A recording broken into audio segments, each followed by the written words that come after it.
Hi guys, today I'm going to be doing a review of the Interdependency Series by John Scalzi. This is one that I picked up because of my Hugo Awards reading project. I'll link to some more videos about this project down below, but basically I'm just reading all of the works that are shortlisted in certain categories for this year's Hugo Awards, and it's kind of a fun way to open up my horizons and read some things that I normally wouldn't read.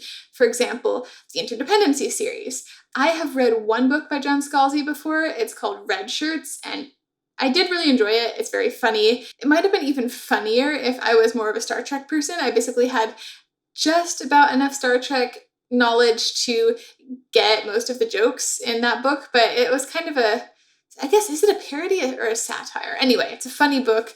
I enjoyed that. This review is not about that book. Sorry, moving on now. So The Interdependency is a slightly more serious space opera trilogy. The books were released in 2017, 2018, and 2020. The tone of the series is kind of a funny mixture of dark and light, but overall I would describe it as pretty light reading. It is about the fate of a future intergalactic empire, which we get to sort of see and experience through the eyes of a few different main characters. The most important one of these main characters is Cardinia Wu Patrick, who early on becomes the Emperor, which is a gender-neutral term for emperor.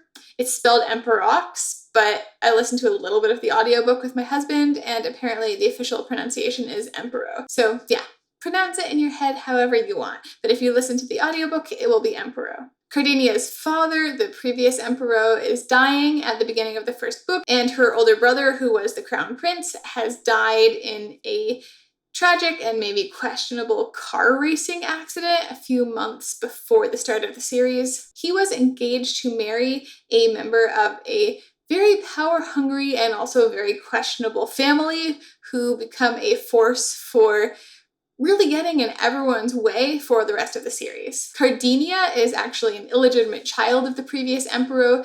Instead of the child of his consort, she is the daughter of a history professor that the emperor had a brief affair with. So she really wasn't raised to be political or part of power. She just kind of had her own life, and now she's getting stuck into this situation where it also turns out that, as you can see from the title of the first book, The Collapsing Empire, there are about to be some problems. The name of the series, The Interdependency, is also the name of the empire. Basically, everything is ruled by these trading or merchant houses that each have a monopoly on some important commodity or product, and the empire is connected by a mysterious, I don't know what to call it, a thing called the flow, which ships can enter and that has routes from place to place that allow for faster than light travel, even though in this universe, faster than light travel is not possible in any other way. So the only way for ships to get to different places is to go through the flow, which, they go into there for a few months or however long the route takes. I think the furthest distance in the entire empire is 9 months from the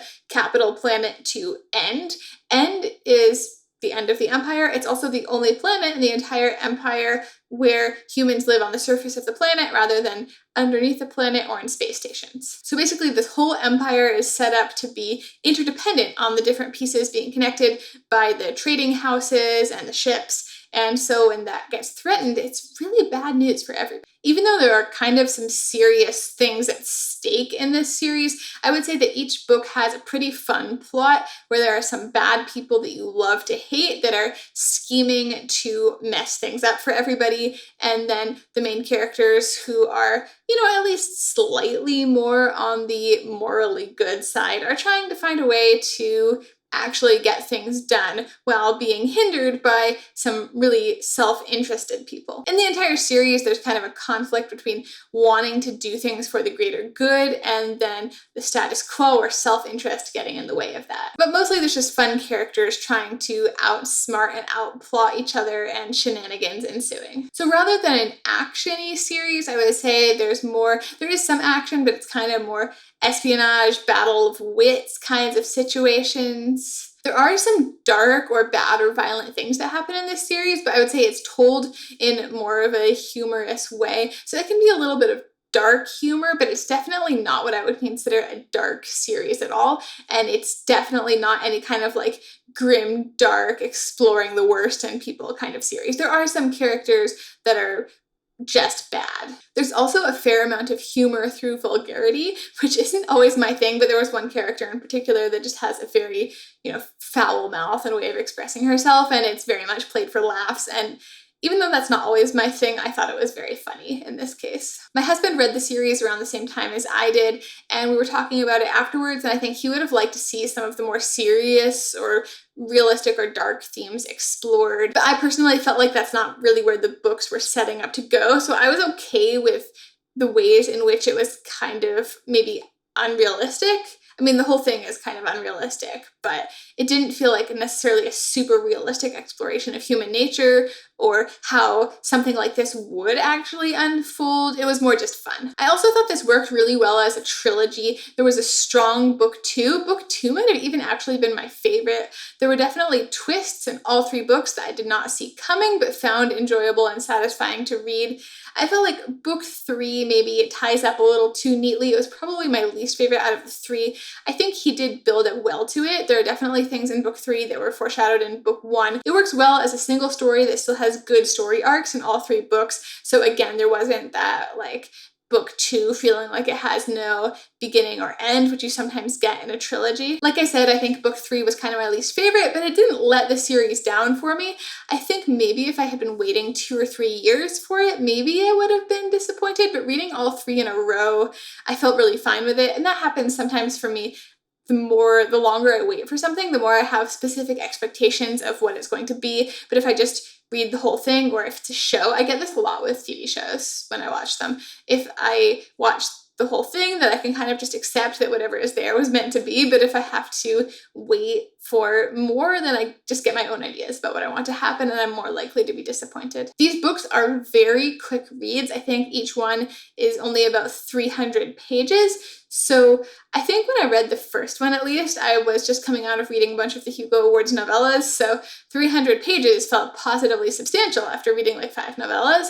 But even so, these are kind of short books, and I think it works well to just read all three together, and that's kind of like reading one sort of long-ish book. It's kind of funny to read a story that has this kind of more epic scope in some aspects of it, but to have it be so condensed and so fast and so short. But again, I felt like it kind of worked for me with the style of the story that Scalzi was telling. It did have just kind of a fun, pulpy quality to it. I think if it had been more in-depth or more drawn out, it just would have been, I don't know, just a very different kind of series. I don't know that I found this to be particularly emotionally satisfying or meaningful or deep, but I think some of the characters will stick with me just because of the humor and because it was fun. I haven't really read other Scalzi other than Red Shirts, so I don't really know how this compares to some of his other science fiction series, but this was a really good time for me. I'm really happy that I ended up picking it up. If you like light, more humorous space opera and this kind of story, I think this one's a lot of fun. So let me know down in the comments if you've read the Interdependency trilogy, or if you're planning to, or is there any other Scalzi that I should try reading? I think Old Man's War is one of his more well-known ones, so let me know if that's worth checking out. If you've made it this far in the video, maybe consider liking, subscribing, whatever, because clearly you're okay with watching me talk for at least a few minutes, and see you next time.